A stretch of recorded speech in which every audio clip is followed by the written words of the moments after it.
Ian! Ian, where you at, huh? Hello, Ian. 2 of my batteries are bad. On that part of The it. result of all their hard work. Chipmunks are quite bold. Don't run me over! No. Hey, there we go.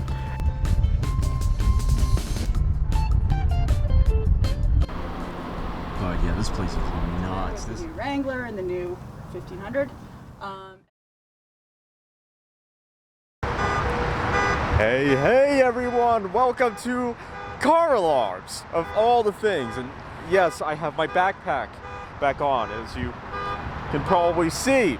I do indeed have my backpack back on. Thank God you shut up. But we have my backpack back on, and why do I have my backpack on my back again? The reason for that is because we're doing the RMDE event again.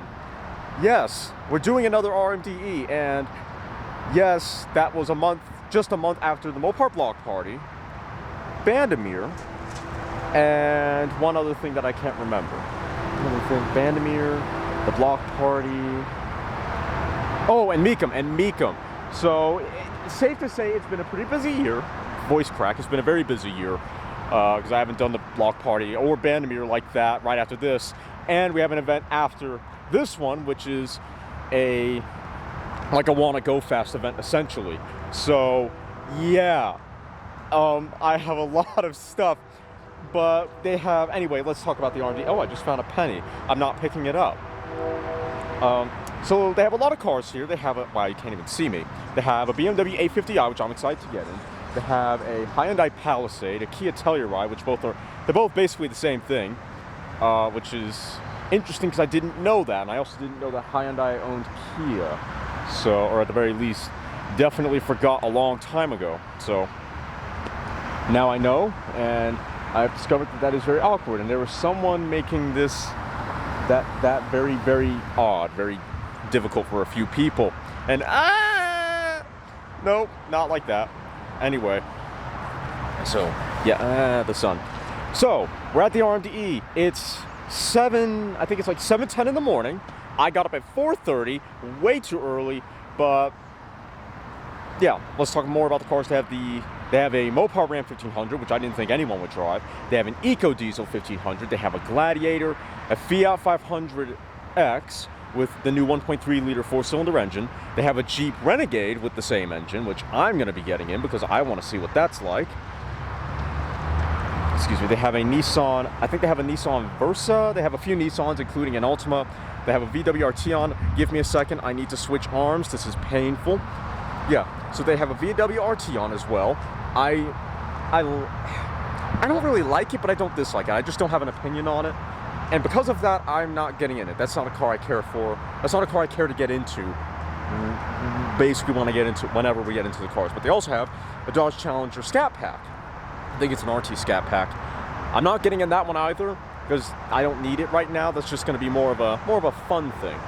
So we're not going to get into it immediately. And that was that Fiat that just went. I don't know why.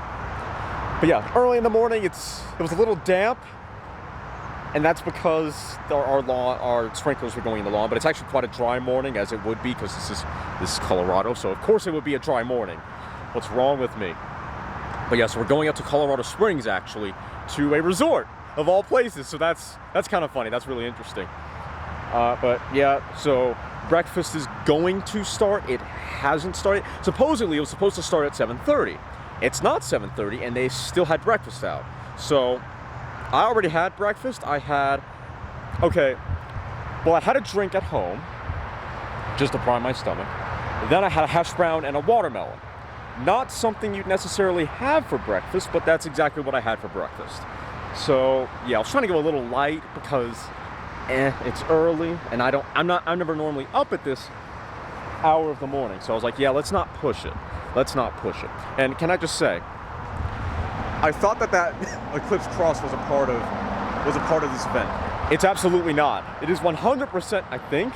I hope it's not. I don't think it is. I really hope it isn't. But yeah, so let's go walk through some of the cars. First car we have here is a 2020 Subaru Legacy. I don't remember whether or not this is a refreshed one, but I will say this completely slipped by me. I did not know there was a different legacy out, and it seems to be a new one. And from the short review that I read on Automobile Magazine on their website, because I don't think I have the magazine issue where the review of this is in it, assuming said review is already out. But apparently it's good. So I'm interested to report it. I didn't know. I thought it was just going to be, oh yeah, it's a new model. No, this seems to actually be a new iteration of this car. So as interesting as it is that it would seem they've made a new legacy, I'm not going to be getting in that. Speaking of not getting cars I'm not getting into, this is also going to be one that I am not getting into. It is, I think it's a 2020 Outback. I have the itinerary. I don't have the car list on me, actually. Dad didn't print that out for me, but whatever. Yeah, I'm not going to be getting in this either, mostly because I don't really care about this one too much, and B, there are a few more interesting cars that I'd rather cover. Continuing on the list of things I'm probably not going to cover is this. Now, I have been wondering how it drives. I haven't really read very many reviews on it, especially when compared to the old CC. I have not read any reviews of that manner. Is that? Oh, okay, sorry. That was the Crayon Z28. I was like, what Z28? No one, but yeah, this I won't be getting in. We have a new Altima, which I won't be getting in. They have is that a Versa? Well, yeah, Versa, because the hatchback is the Note. That's not what this is. Nice blue, though. I kind of like the looks, almost more than the hatchback, which is saying something, because a lot of the time I prefer... Well, you know, it really depends, but sometimes I prefer hatchbacks to sedan counterparts, other times I don't, and this is one where I don't. This is actually really nice. It's tiny, though, but then again, it is a Versa. Then we have the aforementioned Dodge Challenger RT Scat Pack wide body. I forgot to mention that. It's a wide body that I was talking about.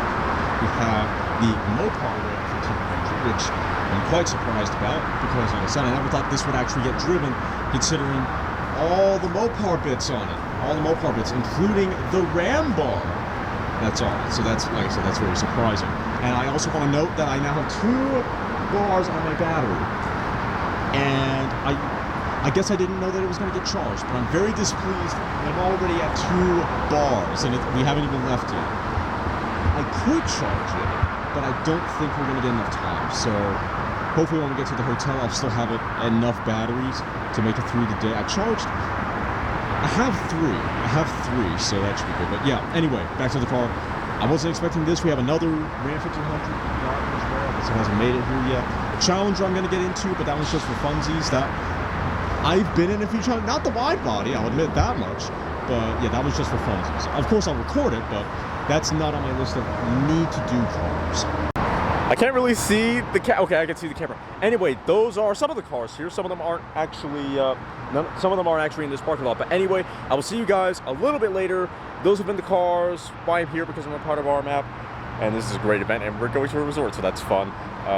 But better than that, we also got some really interesting cars, including the Palisade and the Telluride, which I didn't show, but I did see it. The Telluride is actually here.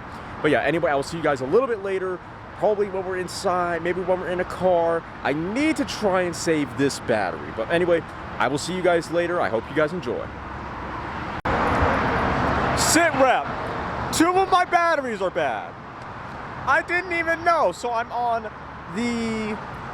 on one other battery. So let's hope I can make it on hardly any batteries at all, because this is bad. I really should have drained whatever other battery I had, but I didn't, like an idiot, so oof. But before I forget, more importantly, we're going right now. So yeah, I'll see you guys in the car. Standard on it. There's 4 trim levels on the Renegade: Sport, Latitude, Limited, and Trailhawk. So this engine, the 1.3-liter turbo, comes standard on the Limited and the Trailhawk, 2 of the models. The 2.4-liter is standard on the Sport and the Latitude. So do customers ever push back at the increasing complexity level of purchasing a car with so many options and so many combinations and so many add-ons? On the Jeep side, I don't work with the dealers a lot in that regard, so I'm not sure. We have had that in some of the other vehicles, like Fiat has reduced their fleet in terms of just going to a couple of trim levels, like the 500. There's like a pop and a trucking. So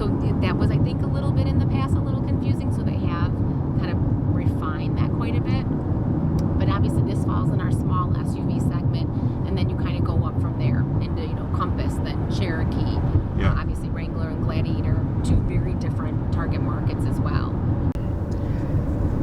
All right, I have two questions. Sure.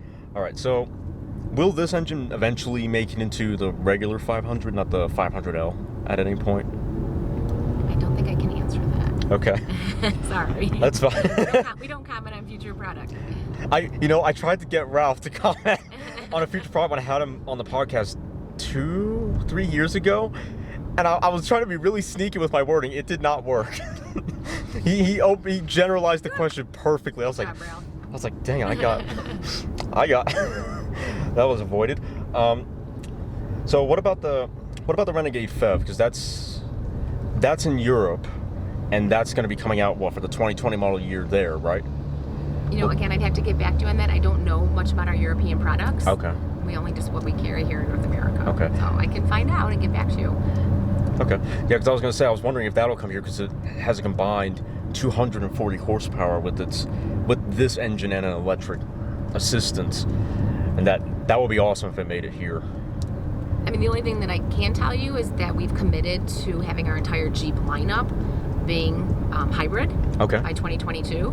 Okay. So we're along that path. So every single, variation of whether it's a Renegade, a Compass, a Cherokee, Wrangler, will have a hybrid engine. We already have that available on our Wrangler. It's a 2.0-liter hybrid engine. It's an e-torque. Yeah. And then it'll be coming out on the Gladiator down the road. So we are offering that along, but in our whole product line, we are committed to that hybrid technology. Okay. Awesome. Thank you.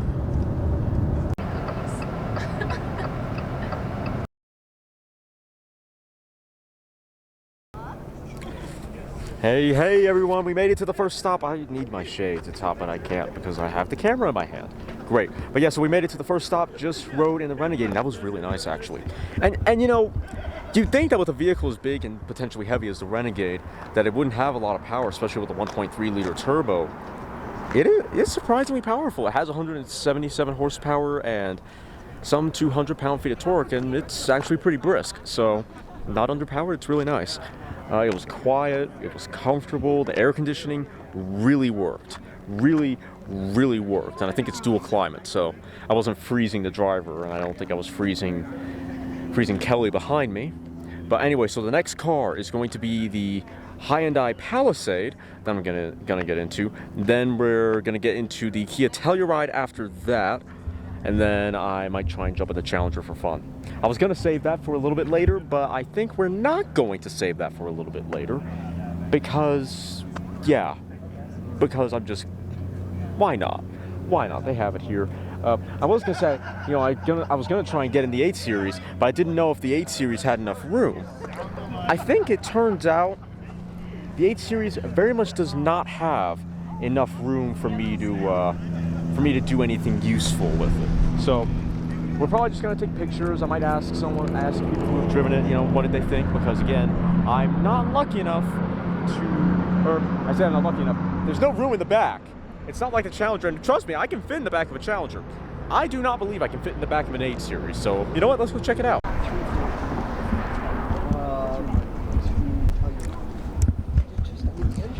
Not sure if you can see that, but if I can get that out of the way. I can absolutely confirm I cannot fit in the back of an 8 Series.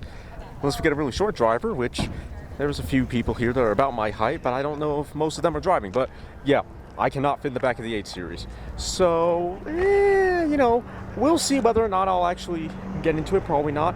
I am going to get in that Challenger though. We're going to get in the Palisade and the Telluride. And if we can fit anything else outside of even those, then okay, the light's bad. If we can fit in any other cars, or get time to get in anything else, then I absolutely will. But yeah, Renegade. Really liked it. Very powerful despite having a really small engine for the size of that car. Turbo worked really well. Comfortable, quiet, 8.4 inch.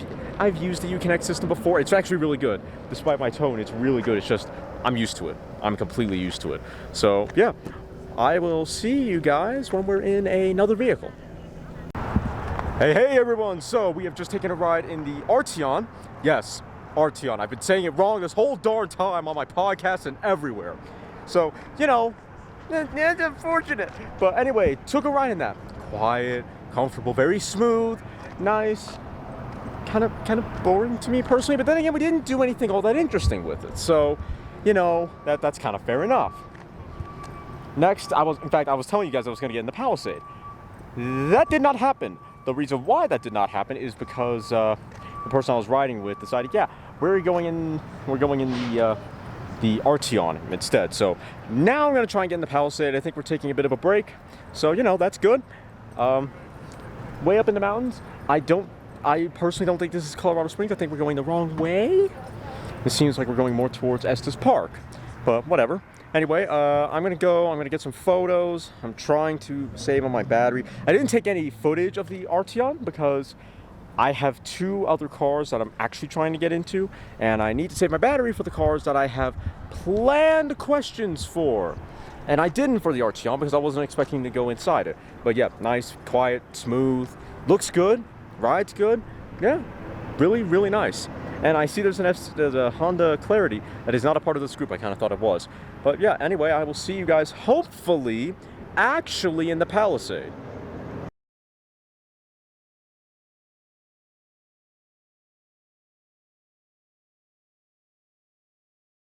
Ian, where you at, huh? Hello, Ian. I miss you. Yeah. The new podcast co-host is doing very well. Anyway, so I'm riding with David from Team Dave. Sorry. Yeah, either one. Dave from Team Clear Coat. I've watched their podcast. It's hilarious. I still laugh at the one with the BMW front end on that Kia. Right. Kia Borrego. Yeah. Yeah. You've seen it. You can't unsee it. No, Yeah. I cannot. But anyway, so we're gonna be riding in the 8 Series. I know I said again in the Palisade. I'll get in the Palisade soon. Yes. But this is fun. It's actually really nice in here. This is gorgeous. And the AC works because I'm a hot boy and I need it. I need that mess. So Hot anyway. boy? Yep. Caliente. All right. Are you ready? Yep. Anyway, let's get going. Yeah, let's do it.